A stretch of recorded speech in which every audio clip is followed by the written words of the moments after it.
Bon, dans ce chapitre 7, quel est l'objectif? C'est d'essayer d'apporter des éléments quand on recalcule, plutôt que calcule, des structures béton armé ayant souffert de corrosion. L'enjeu est de permettre à un maître d'ouvrage de savoir où il en est par rapport à sa structure et de permettre aux ingénieurs de voir un petit peu comment aborder le sujet.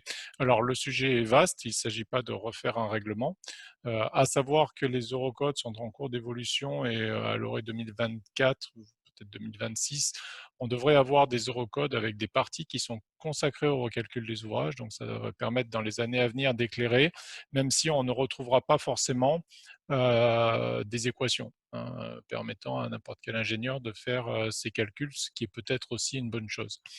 Donc bon, j'ai préparé une présentation qui se veut plutôt une revue de la littérature.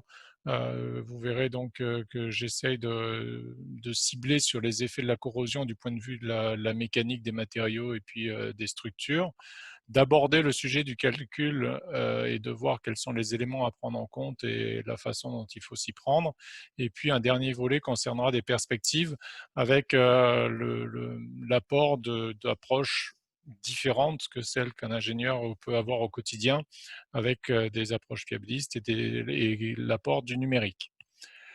Donc, dans un premier temps, pourquoi recalculer une structure? Ça paraît évident, mais globalement, une structure va avoir tendance à se dégrader en fonction du temps, va avoir une performance qui est de plus en plus faible. L'enjeu essentiel, c'est que la structure garde un minimum de performance avec un seuil de sécurité acceptable par rapport à un fonctionnement au quotidien et par rapport à des états limites qu'il pourrait rencontrer. Alors parfois, on a des réparations et l'enjeu est de savoir si cette nouvelle réparation va permettre de donner une durée de vie supplémentaire. Donc globalement, c'est assister une maîtrise d'ouvrage pour lui dire et planifier un petit peu une déconstruction éventuelle de son ouvrage et de se positionner. Alors, dans l'état actuel des choses, il n'y a pas de texte qui oblige à recalculer un ouvrage. Par contre, il existe tout un tas de circonstances dans lesquelles un ingénieur peut être confronté à devoir, dans le cas d'un bureau et d'une expertise, avoir à refaire ses calculs. J'en ai listé un certain nombre et c'est Jean-Michel Lacombe donc, du CEREMA qui a rédigé cette partie, qui a donc évoqué les changements prévus d'utilisation, prolongation de la durée de vie d'utilisation. On pense aux centrales nucléaires, par exemple, à des ouvrages hydrauliques ou autres, dans lesquels on a besoin d'utiliser encore une structure pendant des années au-delà de la durée de service prévue. Des changements apportés à un système structural, une extension de agrandissement de voirie, on rajoute un trottoir sur un pont, un encorbellement et donc on doit revoir le calcul de l'ouvrage. Des changements de charge, bien sûr. Évaluation programmée si, dans le cas des sociétés d'autoroutes, par exemple, on veut faire une estimation du patrimoine construit et puis que l'on souhaite régulièrement faire un état des structures. Et puis ensuite, effectivement, dès qu'on a des détériorations constatées par un diagnostic et que l'on veut apporter un message clair au maître d'ouvrage en positionnant l'état de dégradation par rapport à on va dire, à la santé structurale de l'ouvrage. Et enfin, donc, en cas d'accident, choc, on pense à des camions hors gabarit ou autres, on peut être amené à devoir diagnostiquer dans quel état est la structure au moment de l'accident. Alors, l'objectif, il est donc de connaître le niveau de performance de la structure, de définir l'état limite de durabilité, savoir en quoi la structure va se dégrader et comment elle va se dégrader, ce qui est bien le plus compliqué, et puis de positionner l'état à l'instant T de la structure par rapport à son état limite de service qui était visé à la phase de conception ou par rapport à l'état limite ultime. Et surtout, par rapport aux derniers accidents qu'il y a eu sur les ouvrages, que ce soit en Italie, voire en France, c'est d'estimer le niveau de sécurité résiduel de l'ouvrage. Et c'est bien là la difficulté. Donc, à la différence d'un ouvrage neuf, le bureau d'études va être confronté à beaucoup de problématiques qui sont essentiellement liées à la prise d'hypothèse par rapport au calcul, parce que les hypothèses sont basées sur des diagnostics et donc il y a un lien étroit à avoir entre un expert corrosion et un expert calcul, parce que globalement, on ne peut pas se satisfaire de faire un calcul sur la base d'une hypothèse, de la géométrie de la poutre, de la section, sans avoir une vision d'ensemble sur les différentes parties atteintes au niveau de la structure. Et je parlerai notamment sur les modifications éventuelles de conditions limites un petit peu plus loin dans la présentation. Alors, l'effet de la corrosion sur le comportement mécanique, là, on peut retrouver de très nombreux travaux dans la littérature. Il y a un certain nombre aussi d'experts présents donc ce soir qui peuvent apporter leur éclairage après. On retrouve effectivement beaucoup d'informations dans le livre de Raoul François sur la problématique de la corrosion et les conséquences sur les ouvrages en béton armé. Et puis à l'échelle internationale, il y a aussi beaucoup de travaux. Donc, extrait de ce document, on voit par exemple une évolution de la dégradation d'une poutre fléchie au niveau de sa rigidité de flexion en fonction du degré de corrosion des armatures. Et donc, on a une tendance qui est décroissante, forte, dès que le degré de corrosion se, se, se développe. Donc le même constat est fait sur la capacité portante et on a une variation linéaire proportionnelle à la corrosion des armatures avec une perte qui peut avoisiner quasiment 40% de capacité portante en fonction d'un degré de corrosion de l'ordre de 20% de la section, ce qui est loin d'être négligeable et on comprend donc rapidement qu'il est important de calculer une section corrodée. Il n'y a pas qu'un problème d'esthétisme et de dégradation de surface du béton, il y a une sécurité structurelle qui est engagée par rapport à ces corrosions d'armature. Du point de vue de la littérature, l'ensemble des chercheurs à l'échelle internationale se sont intéressés à différentes structures corrodées. Alors les poteaux, on trouve un certain nombre de références, mais si on s'intéresse aux poutres, généralement on a les armatures longitudinales qui sont concernées et les cadres d'efforts tranchants qui génèrent généralement des ruptures fragiles qui sont particulièrement dangereuses pour les structures. Si on fait juste, il y a cette publication que j'ai trouvée de 2019 de Soltani, qui fait un petit peu un bilan de 200 travaux autour de ces armatures et de la problématique du comportement mécanique. Et ce qui est intéressant dans cette publi, c'est qu'il recense un petit peu tous les travaux. Et donc, on peut voir qu'en France, on est loin d'être inactif sur ce sujet, puisqu'on représente 11% des travaux dans le domaine de la corrosion des structures béton armé en termes de volume de papier sur le sujet. Bien sûr, la Chine est en tête, mais par rapport au nombre de publications et au nombre de publiants, certainement, il y a aussi peut-être des parts relatives à considérer, mais on peut voir que la partie corrosion fait partie d'une expertise française indéniable. Alors, ce qui est intéressant dans cet article, c'est que l'on a un constat, c'est que vous avez dans ce tableau l'évolution des moments en fonction d'un degré de corrosion. C'est exprimé en abscisse ici, et sur la base de 133 essais relevés dans la littérature. Donc, ce qui a permis à l'auteur de faire donc une moyenne, un minimum, un maximum, et puis de dégager une courbe en log pour voir la dégradation et la perte de portance d'une structure corrodée, que ce soit au niveau de ses moments ou de son effort tranchant. Alors, ce que l'on peut noter, c'est tout de même une très grande disparité dans toutes les études, venant certainement des différentes approches, et c'est toujours un petit peu compliqué, mais par contre, ça donne quand même une tendance assez intéressante à observer et qui doivent impliquer les ingénieurs de bureaux d'études vis-à-vis d'un recalcul d'ouvrage, parce que ce n'est pas anodin. C'est ce que je voulais soulever par rapport à ces transparents. Alors, pour avancer dans la discussion, maintenant qu'on a un petit peu vu les effets globaux de la corrosion d'armature sur la réponse mécanique essentiellement des poutres, du point de vue calculatoire, L'ingénieur structure, lui, il a des bases réglementaires que tout le monde connaît dès qu'on fait du calcul de ferraillage, qui reposent sur un certain nombre d'hypothèses simplificatrices pour le béton en compression, pour le positionnement des aciers, pour les hypothèses d'adhérence parfaite des armatures, qui vont être remises en cause ou en tout cas questionnées dès qu'on parle de corrosion. Mais dans l'état actuel des choses, on n'a pas d'autre solution que d'utiliser ces bases réglementaires pour faire du calcul de structure dans le domaine de l'ingénierie. Alors après, il y a d'autres approches que je commenterai après pour aborder des solutions peut-être un petit peu plus sophistiquées, mais qui sont certainement pas réalistes dans le temps d'étude que l'on a en bureau d'études.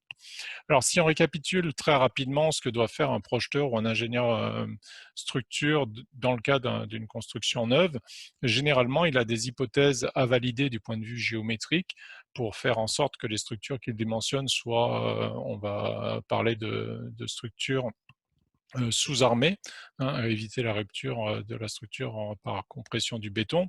Et donc, lorsque les dimensions du coffrage sont satisfaisantes par rapport aux sollicitations et aux gammes, aux classes de béton retenues, il va pouvoir dérouler son calcul pour arriver au résultat qui est la section d'acier, qui est illustrée ici donc sur les traits rouges, en ayant pris soin de calculer la proportion de béton comprimé, le bras de levier interne, et de pondérer par rapport aux aciers existants.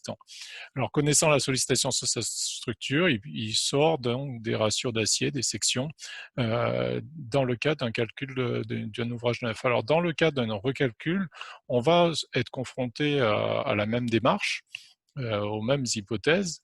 La seule différence, c'est qu'il va falloir faire des hypothèses supplémentaires, puisque en fait, on a la solution au problème, mais ce que l'on souhaite, c'est remonter un petit peu, entre guillemets, par des méthodes inverses au moment capacitant de la structure et le comparer par rapport au moment sollicitant et de voir le niveau de fiabilité, de sécurité que l'on a sur l'ouvrage. Donc, ce que l'on connaît généralement, c'est la section d'acier. En tout cas, on peut en avoir une estimation. La qualité de l'acier en termes de limite élastique. Et puis ensuite, on va faire des hypothèses géométriques et puis de positionnement. Donc les différentes données d'entrée du calcul sont à mettre en relation directe avec les investigations, c'est-à-dire la position, diamètre des aciers sont des choses qui viennent de l'opération de diagnostic de l'ouvrage à l'aide de différents dispositifs qui sont décrits dans le guide et méthodologie, et on va pouvoir, on va dire, alimenter le calcul. La problématique sera d'avoir la section résiduelle des aciers pour apprécier localement la perte de section d'armature. Et puis, en fonction de l'âge de la structure, pas perdre de vue que les aciers de classe S500, bah, c'est peut-être un petit peu récent. On doit repositionner les aciers. Alors, sur ce sujet, il n'y a aucune nouveauté. On fait un simple rappel à des guides existants, par exemple du stress, qui, en fonction de l'âge de la construction, va pouvoir indiquer la nature de l'acier qui était utilisé à cette époque.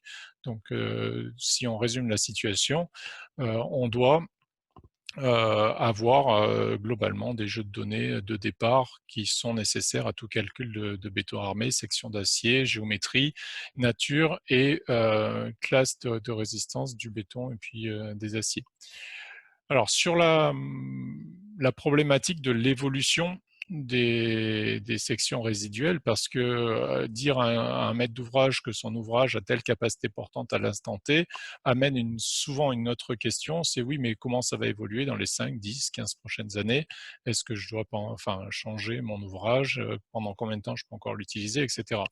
Alors, j'évoquerai ce problème sur la fin de ma présentation, mais dans l'état actuel des choses, on pourrait effectivement, par la théorie, avoir des courbes d'évolution et des pertes de section, mais vous avez vu dans la présentation de Véronique que globalement les courbes ne sont pas linéaires, il y a des évolutions hein, créant des points d'inflexion, et donc c'est pas toujours si facile que ça de prévoir comment va évaluer un ouvrage en site et non pas en laboratoire en termes de courbe d'évolution.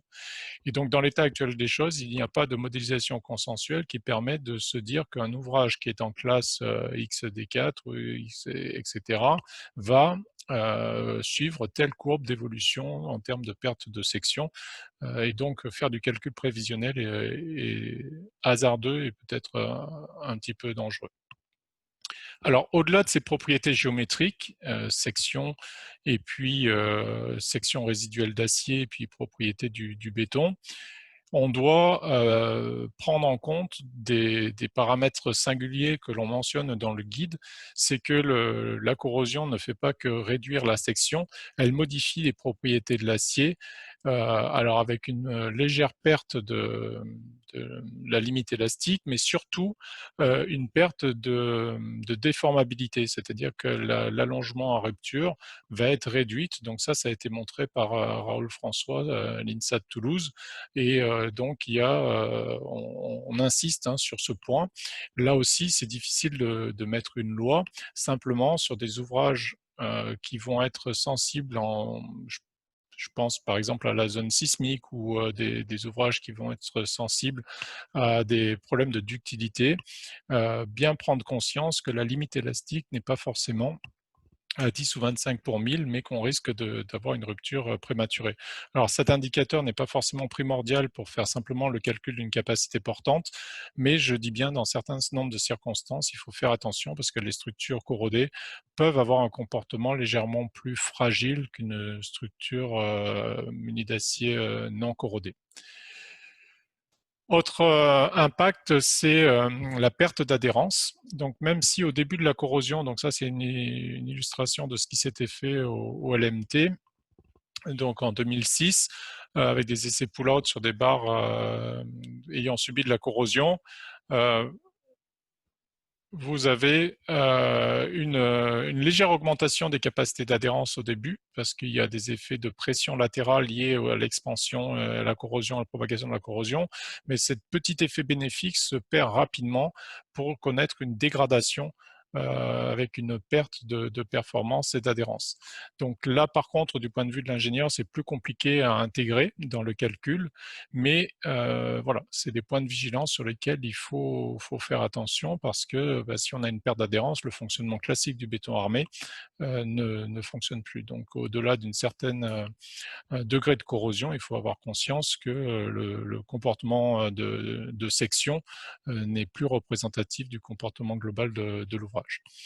Alors, si on conduit un calcul sur la base de ces hypothèses, c'est-à-dire en connaissant la section résiduelle, en connaissant les propriétés de l'acier, en connaissant donc le bras de levier interne, on peut connaître un moment résistant et donc le comparer par rapport à des moments sollicitants et vérifier que ces méthodes analytiques fonctionnent. Donc ça, on le retrouve assez facilement dans la littérature. Vous avez ici une comparaison d'un auteur avec ces méthodologies de calcul basées sur du calcul d'ingénieur classique et puis des résultats de laboratoire. Et on va dire, au-delà des aspects de dispersion des résultats, on a quand même une courbe de tendance qui nous laisse penser qu'on est avec une approximation satisfaisante par rapport à ces calculs. Donc le recalcul d'une section béton armé peut se faire. Alors petit point de vigilance sur un recalcul de section tel que je viens de le décrire, c'est qu'une structure corrodée est souvent corrodée sur une longueur, pas forcément ponctuellement. Une structure béton armé fonctionne généralement sur des travées qui peuvent être hyperstatiques et donc la tendance pourrait être de fonctionner comme un ingénieur. On regarde au niveau des moments maximaux, on regarde la section résiduelle à cet endroit et on se contente d'un calcul par section. Il faut bien penser que l'approche doit être beaucoup plus globale et qu'une zone où la corrosion s'est fortement développée mais avec des moments sollicitants qui sont plus faibles, peut être tout aussi critique qu'une section centrale où le moment est plus fort, mais où on a moins de pertes de section. Autre aspect, imaginons qu'on ait une forte corrosion sur les armatures de chapeau. On peut transformer un système qui est hyperstatique, à 2 ou 3 travées, en système isostatique. Ce qui veut dire que votre structure ne fonctionne plus avec des moments négatifs sur appui, mais qu'il y ait une plastification locale plus importante du fait de la corrosion et une redistribution des moments depuis les appuis vers les travées centrales, ce qui entraîne un double problème, c'est que le phénomène de corrosion sur appui génère une augmentation des moments entravés, et donc les zones qui semblaient saines et pas poser de soucis peuvent se retrouver sursollicitées. Donc, point de vigilance pour les ingénieurs de bureau d'études, il y a réellement cette approche globale sur l'ouvrage qui doit être apportée et comprendre le fonctionnement mécanique de l'ouvrage avant d'entamer un simple calcul par section qui ne suffit pas. D'où la nécessité de lier experts de la corrosion et bureau d'études. Le bureau d'études va apporter son expertise par rapport au fonctionnement mécanique et les zones où il faut vraiment attacher beaucoup d'importance en termes de surveillance. Et puis, l'expert corrosion va lui apporter des informations capitales sur la perte de section et éventuellement son évolution. Alors, concernant les états limites de service, on va retrouver les mêmes problématiques. L'impact de la corrosion va être légèrement plus faible parce que l'évolution des axoneutres va pas forcément beaucoup varier. Ce qui va être impactant, c'est de nouveau éventuellement les surcontraintes locales par rapport aux évolutions de moment qui peuvent être liées à la plastification locale, générant des redistributions de moments dans une structure hyperstatique. Donc, typiquement, hein, bien perdre de vue, pas perdre de vue, pardon, que les contraintes dans une section d'armature, on a tendance, lorsqu'on fait du calcul béton-armé classique, à voir ça comme une solution unique et puis une valeur. Mais en fait, tout au long de la structure, on a une armature dont les contraintes évoluent. Et il faut être vigilant sur ce point par rapport au fait que la section d'acier ne va pas être constante s'il y a des pics de corrosion à certains endroits, et donc possibilité d'avoir des redistributions de contraintes. Et donc c'est un point sur lequel on insiste dans le guide. Donc, si on résume la situation, une structure béton armé corrodée peut, en première approche, en fonction des moyens dont on dispose, se calculer comme une structure neuve, avec des points de vigilance importants sur la perte d'adhérence, sur sur la dégradation de l'acier en termes de perte de section, mais avec des données d'entrée qui sont ni plus ni moins celles dont on a besoin quand on fait du calcul béton armé. J'insiste sur ce sujet, donc sur l'importance des conditions limites et de bien repenser à la globalité de la structure et non pas à du calcul de section, ce qu'un ingénieur structure fait classiquement. Et donc bien marier expert de la corrosion et expert en calcul, les deux doivent travailler ensemble pour bien comprendre le fonctionnement mécanique. Alors, quelques mots des poteaux, parce que j'ai insisté sur les poutres, mais on trouve un certain nombre de choses dans la littérature sur les poteaux, et notamment il y a cette approche de Campion en 2015 qui est discutable, qui est critiquable, mais qui offre une possibilité qui est vérifiée sur un certain nombre d'essais disponibles dans la littérature, c'est de fonctionner par méthode de superposition. Alors, comme c'est le cas déjà pour les constructions neuves, puisque la capacité portante en compression simple d'un poteau est la superposition d'une capacité portante du béton et de l'acier longitudinal, sous réserve qu'un certain nombre de dispositions constructives soient respectées en termes de cadre, d'efforts tranchants, pour empêcher le flambement des armatures. Et donc cet auteur propose de faire la même chose sur des structures endommagées, où il va considérer qu'il y a une partie du béton qui est sain, qui est non endommagé par écaillage, une partie du béton qui lui a souffert et donc qui est dégradé, et puis une partie des aciers longitudinaux qui a pu disparaître donc, et qui donc va faire l'objet d'un calcul plus précis, la sommation de ces contributions apportant la capacité portante de la structure. Alors, c'est un article qui a été publié par Larry Lem en 2015, bon, qui montre que c'est pertinent, mais encore une fois, sur la base d'essais de laboratoire.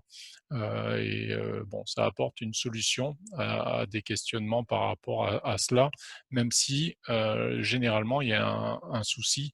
Ce qu'on voit sur cette photo, c'est la perte des étriers, qui sont généralement la plus proche de la peau de coffrage, qui génère un problème de flambement des armatures localisées, qui font que cette approche simpliste peut être remise en cause quand on a des niveaux de dégradation à ce niveau. Alors, perspective un petit peu sur l'avenir du calcul des structures ayant souffert de corrosion, puisque c'est quand même un sujet important pour l'avenir. Comme l'a souligné le travail fait par l'Assemblée sur les ouvrages d'art en France, on est quand même dans une phase où beaucoup d'ouvrages, on va dire à l'horizon de 2040-2050, vont arriver à leur 100 ans de durée de vie très largement. On a un problème, c'est déterminer la durée de vie résiduelle des ouvrages. L'enjeu, je ne pense pas qu'il faille vraiment l'expliquer. L'idée, c'est que les ponts ne tombent pas et donc d'assumer que globalement, on est capable de prévoir la durée de vie résiduelle pour un mètre d'ouvrage et pouvoir, comme on le ferait pour une voiture, même si c'est déjà compliqué pour une voiture, planifier la déconstruction, reconstruction et à partir de quand l'utilisation de l'objet, de la structure peut devenir dangereuse. Donc c'est quand est-ce qu'on passe du niveau B au niveau C, puisque le niveau B, on peut parler d'état acceptable dans l'état actuel de l'utilisation de la structure. Et l'objectif, c'est de savoir combien de temps on a pour arriver au point C. Alors, le questionnement, il n'est pas nouveau, d'accord? Parce que si on fait un peu de littérature, j'ai pris le temps un peu de chercher sur les différents outils que l'on a à notre disposition. On retrouve ce document de 96 qui est intéressant, qui est de la STM, qui évoque des pistes. Alors, vous allez voir que c'est assez simpliste comme piste. La première piste est de relier ce qui est évoqué par Véronique, mais par des lois qui sont linéaires en termes de perte de section en fonction du temps. Et on ne parle plus donc de différentes phases, mais il y a une évolution unique qui est soit faible, modérée ou forte. Et à partir de cette dégradation de section, qui est parfaitement linéaire et proportionnelle au temps, on définit avec la méthodologie que je vous ai décrite des pertes de section qui nous permettent d'évaluer des pertes de capacité portante. Donc cette approche est simpliste et on a vu que c'était pas forcément très juste parce que en fonction du temps, si une dégradation peut être modérée au début dans les premières années, elle va tendance à devenir moyennement évolutive et puis très fortement évolutive par la suite. Et donc, il faudrait plus avoir des lois d'évolution non linéaires que des lois d'évolution linéaire.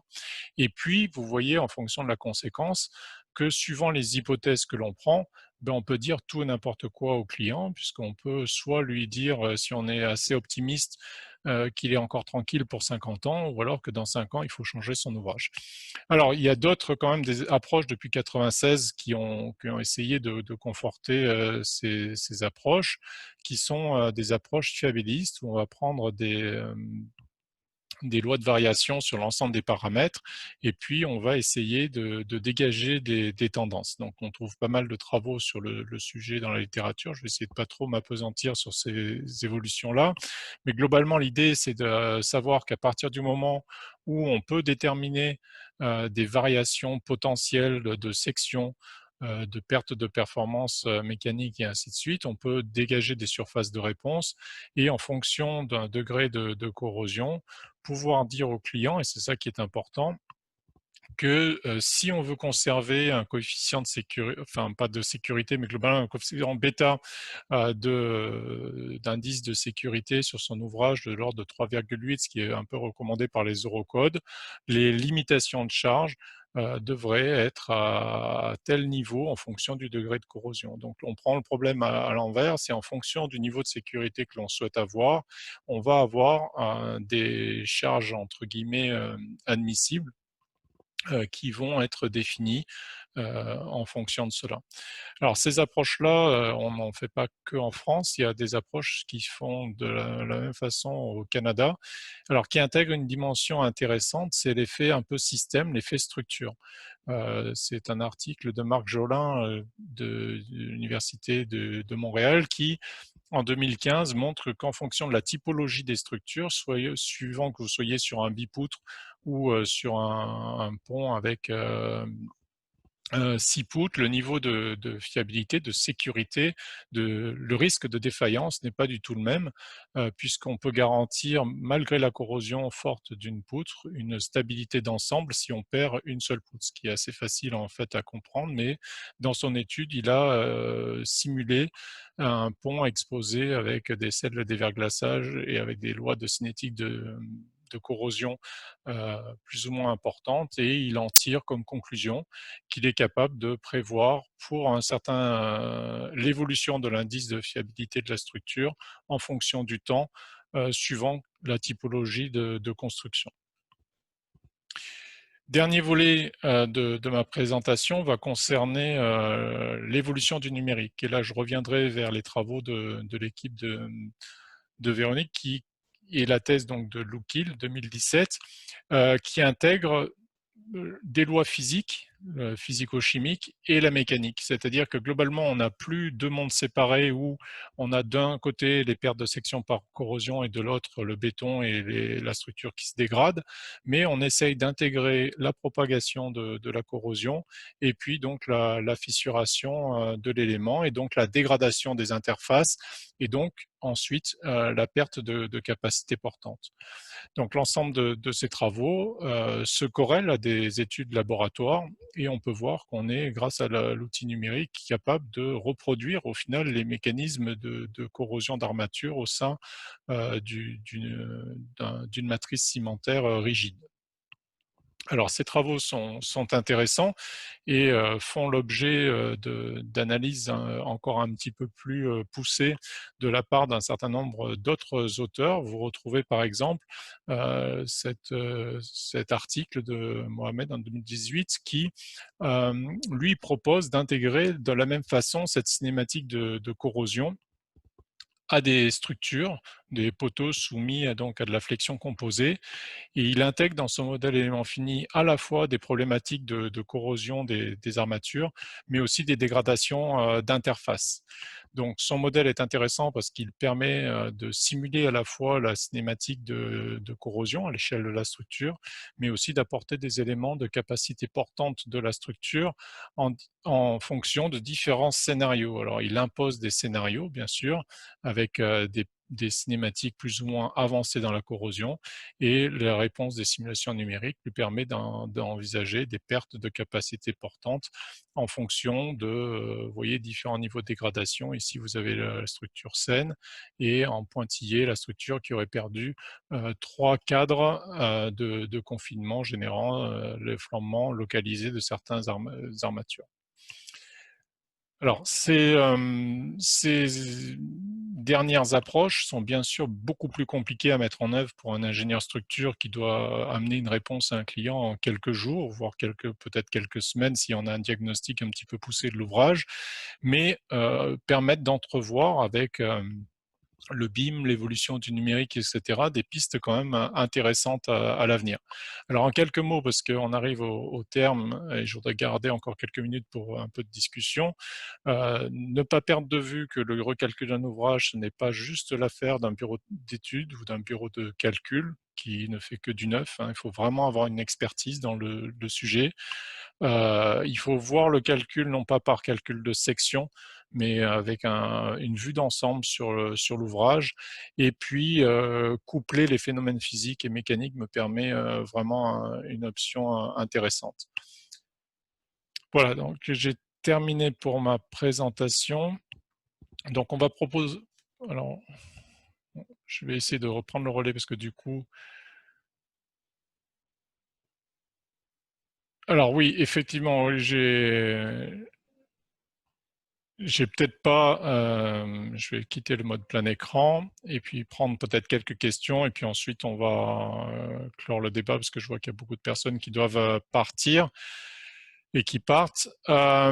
Donc l'idée, c'était de faire une revue, d'accord. Bien sûr, il y a tout un tas d'autres aspects. Donc Bruno mentionne la problématique de la fatigue, on l'évoque dans le guide. Il y a un couplet, j'en ai pas parlé effectivement ce soir, mais la problématique fatigue effectivement est abordée dans le guide. Alors pas de façon exhaustive, mais c'est un sujet dont on parle. Est-ce qu'il y a des questions complémentaires? Est-ce que Véronique, tu voulais Oui, je voulais juste ajouter sur tout ce qui est aspect numérique. Donc, c'est pas Véronique Bouteiller à l'université Gustave Eiffel, c'est Lucas Adélaïde, mon collègue. Ah, pardon. Sur la thèse d'Olfa Loukil, tout ce qui était Ok, numérique, c'est Lucas, Frédéric j'ai vu ton Ragnaud nom. et, Ok. et les personnes de l'Andra qui ont dirigé. Moi, Bon, j'ai été ben sur la merci de partie la expérimentation. correction. Comme si tu m'as transmis le document, je pensais que c'était chez vous. Pas de souci. Moi, je voudrais rebondir ce que tu as très bien dit, hein. Effectivement, il faut de plus en plus marier le diagnostic de corrosion avec les recalculs qui peuvent être faits derrière. Et je te remercie d'avoir insisté sur ce point-là. De rien. Alors, j'essaye de prendre les questions éventuellement dans les deux espaces, bien qu'il y en ait qui signalent simplement qui nous remercient et qui s'en vont.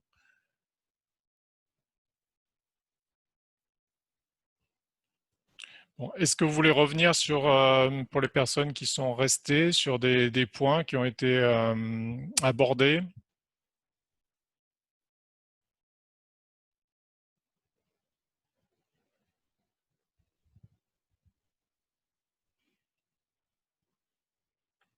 Bien, bah, écoutez, donc le principe des soirées débats de la FGC, c'est de relancer un petit peu ces moments d'échange, d'accord, sur différents sujets. Donc normalement, c'est le CST de la FGC qui essaye voilà, de lancer des sujets, chercher des intervenants. Maintenant, il faut que tout le monde ait bien conscience qu'au sein de votre communauté, si vous avez la volonté d'animer une discussion autour d'un sujet qui vous tient à cœur dans le domaine du secteur de la construction et plus particulièrement le génie civil, il va de soi que vous êtes aussi porteur éventuellement de débats et donc on peut très bien lancer une soirée. Le principe, c'est d'avoir 2 ou 3 intervenants pour animer la discussion. Sinon, c'est un peu triste et puis c'est uniquement un espace de discussion. Voilà, c'est la seule difficulté. Généralement, 2 à 3 intervenants paraît un minimum. Alors, s'il n'y a pas d'autres questions, moi, ce que je propose, Véronique et Xavier, si vous êtes d'accord, c'est éventuellement, alors, il y a François qui veut intervenir, de s'arrêter là. Oui, Alors, je donc encore vais une fois, essayer merci à juste la de donner FGC. la main à François. Hop, permettre de parler. François, si tu as, à moins que c'est une fausse manip que tu aies faite, mais si tu veux activer ton micro et dire quelque chose. Ouais, c'est une vraie manip, mais Ah, j'avais pas d'accord. activé mon micro. C'est juste pour redire ce que j'ai mis en chat, c'est-à-dire est-ce qu'on peut imaginer de généraliser le fait que quand il y a une commande de recalcul d'un ouvrage, ça soit forcément accompagné d'un diagnostic. Enfin, typiquement, l'exemple que tu disais, si on croit qu'il y a de la corrosion, mais qu'on n'a pas vu que c'était les aciers de chapeau et qu'on n'en tient pas compte, on fait on risque de faire une grosse bêtise. Et ça, c'est bien celui qui fait la note d'hypothèse du recalcul qui doit avoir vu ça, enfin, ou en tout cas, il faut que quelqu'un lui ait dit et que ça a été validé. Donc, je ne sais pas, je dirais dans la chronologie des passations d'études, est-ce qu'il ne peut pas y avoir des recommandations en ce sens? Enfin, c'est sans doute ce que je comprends que vous allez dire dans le guide, mais est-ce que je pense que ça peut avoir une traduction contractuelle un peu contraignante quoi, dans les bonnes pratiques?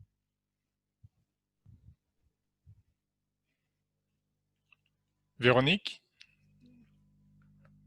Je reprends le micro. Alors oui, c'est un peu ce qu'on veut dire dans le guide, dans le sens où nous, dans le guide, on part du constat qu'il y a forcément de la corrosion, donc derrière, il faut recalculer. Si on se place du point de vue sur un ouvrage où on ne sait pas s'il y en a ou s'il n'y en a pas eu, je suis d'accord avec ce que tu dis, il faudrait être vigilant et se poser la question.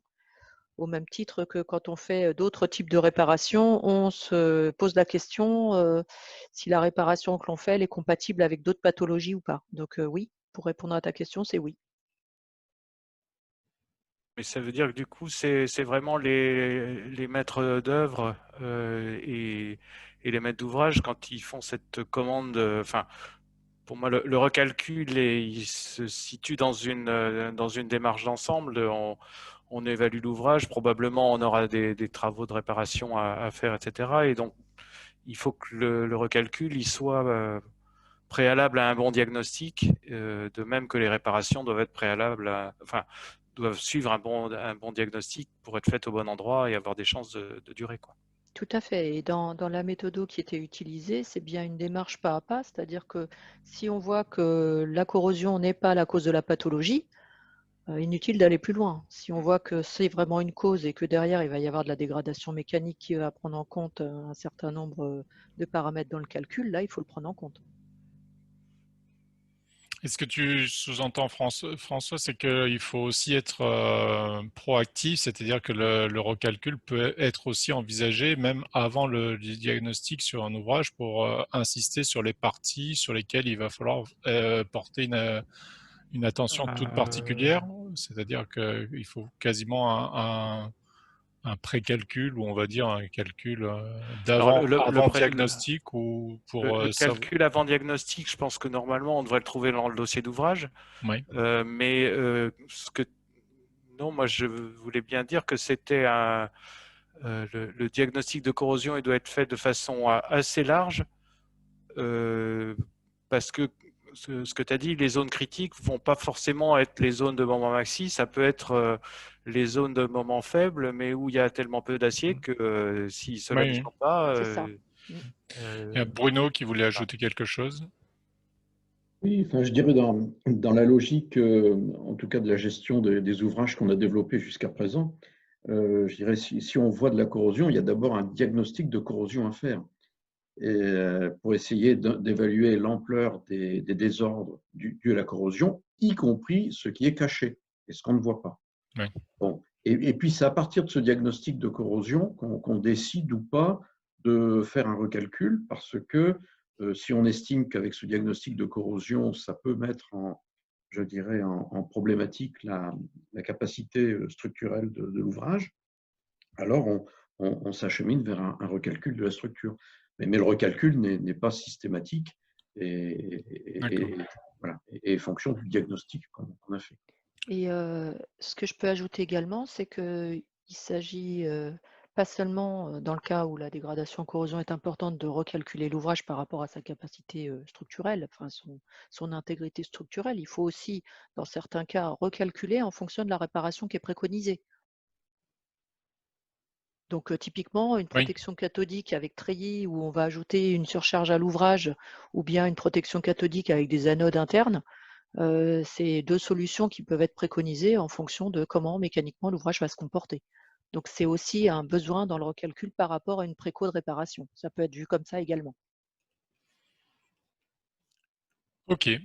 Écoutez, on a un petit peu dérivé par rapport à l'horaire, mais c'est raisonnable, 15 minutes. L'avantage, c'est qu'on n'aura pas de problème de retour en province pour moi, par exemple. Donc, merci en tout cas de cette participation massive. On a une 50aine de personnes. Il n'y a pas eu trop de problèmes techniques, en tout cas de notre côté.